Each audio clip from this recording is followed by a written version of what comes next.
plan to get over £500 million worth of government cash to help the West economy grow has been handed in to the government. The launch of what's called the Strategic Economic Plan took place this morning. Our political reporter Chris Briley was there. He's with me now to explain more. Who's put the plan together and what's this all about, Chris? Well, Jeff, we're talking about government money coming to the regions. In total, there's a pot of £2 billion for the next 6 years. But it's a case of a bidding war. Who's going to get the money?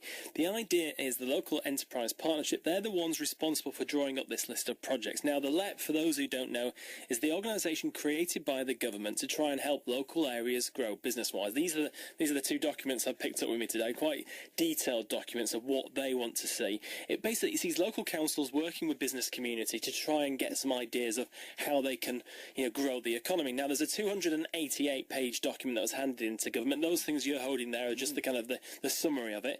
It's to say, what can we do here in the West to kind of tap into the creative industries? What money can we get? Now, I've been speaking to, there's 34 projects hoping to get some of this slice of government money, and I've been speaking to Colin Skellett, who's the chair of the LEP, about what he's hoping. Well, if you look at some of the highlights for me are things like the investment in robotics. I mean, there's the opportunity to make this place the UK centre for robotics.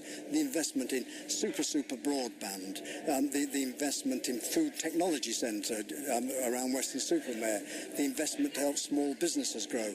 I think most important of all, the investment in skills. We need to grow more skills. We already have a much more skilled workforce than the other major cities, but we need to get even better. When you look at some of the other things like broadband, for example, we're constantly hearing the idea of rolling out broadband. How vital do you think it is we get the rollout of broadband to certain areas for small businesses as well? It's absolutely key.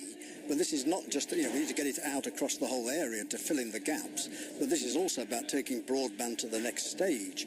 Because if you're in a digital business or a creative business, you want really fast broadband and you want massive capacity. And that's what one of the bids is about. And the really fascinating thing about this is the first time this area, the West of England, has said with one voice, all 4 unitary authorities, business, the universities, skills providers, all the MPs, lots of other organisations, have all said with one voice, this is what we believe this place should do in order to create jobs and economic growth, and sustainable growth, sustainable jobs. Colin Skellett there. Well, the West is up against 38 other areas. After the launch, I spoke to some of the firms at today's event. Now, Dan Martin runs a small start-up firm called Le Shop in Bristol. He welcomes the bid, but has some concerns. I don't want to, criticise it straight away because we've only got the top level document. But with these things, my concern as a small business owner is how is the money going to get down to the ground? There seems to be lots of plans for SME growth hubs and things like that. But I just wonder, will it get to the micro businesses, the under 10 employees kind of businesses that Bristol has a lot of? Well, another business interested in the plans and hope they do come off is Aardman Animations. Now, David Sprockton is from the firm. The industry needs sort of faster broadband links. It's a little bit like electricity supply. People have a domestic supply, and then industry has a different sort of supply. It just needs more of it, so it needs more power. And that's really the same with broadband. The creative industries in particular, in fact, most industries, their file sizes are getting bigger. They want to get them out quicker. The clustering effect is big, as we've seen in London.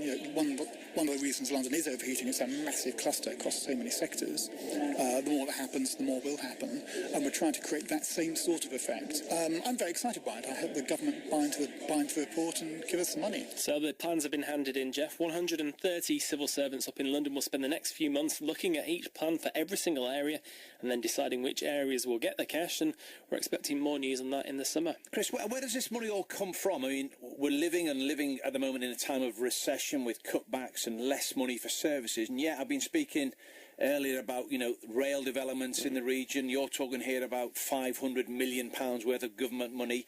It seems a contradiction. Well, I think the cynic would argue there's always been that money around, but it's just how you recycle it or bring it back in. Because previously we had what's called regional development agencies.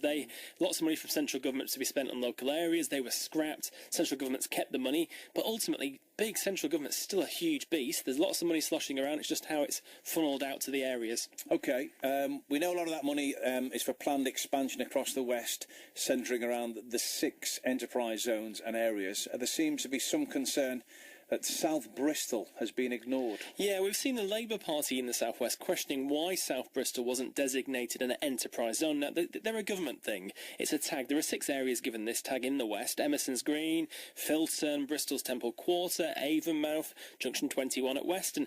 But South Bristol wasn't on that list. But in today's plan handed into the government, South Bristol was on the list of areas highlighted for attention and growth. Now, James Jury is from Business West. He says when it comes to South Bristol, it might not have the enterprise zone tag, but it's been far from overlooked.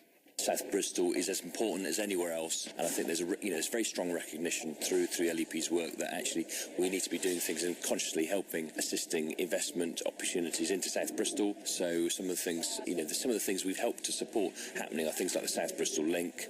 Now we've got a new studio school being bid for, and there are lots of other things. There is scope and lots of interesting opportunities for South Bristol. It might not fit the Treasury model in terms of how we create formal enterprise areas or enterprise zones, but we'll keep asking that question. I have to say, we need to be all working together, and we are, to see how can we address creating opportunities for South Bristol. That's James Jury from Business West. Now in the big top tent next to Temple Meads, it's been